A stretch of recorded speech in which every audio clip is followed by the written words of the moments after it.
我參加 Alpha 嘅原因係，我一直都好想知道 Alpha 究竟係講啲咩，點解有咁多人上？咁當中我又可以學到啲咩關於信仰同埋生命嘅嘢呢？我就好想認識教會多啲，喺 Alpha 都可以俾我輕輕鬆鬆咁樣發問信仰嘅問題。我參加 Alpha 嘅原因係因為我爹哋媽咪都係參加 Alpha 而信主嘅，我見佢哋參加完之後改變咗好多，咁開心，所以當佢哋下次邀請我參加嘅時候，我就參加咗啦。我喺崇拜度見到 Alpha 嘅宣傳，見到有好多嘢食，又可以識到新朋友，仲可以傳福音，咁我就即刻邀請咗我嘅中學同學一齊參加啦。去 Alpha 好開心，識咗好多朋友，之後我哋仲一齊去小組上主日學。我覺得更加重要嘅係認識咗神更加多，幫助我哋解決咗好多人生嘅難題，所以我哋咪繼續留咗喺教會咯。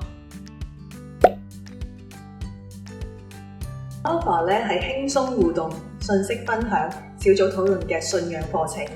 我哋喺 Alpha 裏面，我哋一齊探索人生嘅意義。今次嘅 Alpha 咧，我哋都安排咗喺星期六嘅下午舉行喎。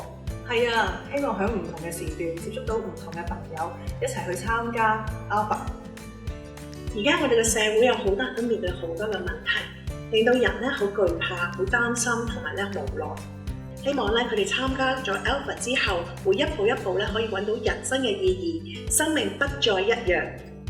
把握機會，快啲邀請人嚟參加 Alpha 啦！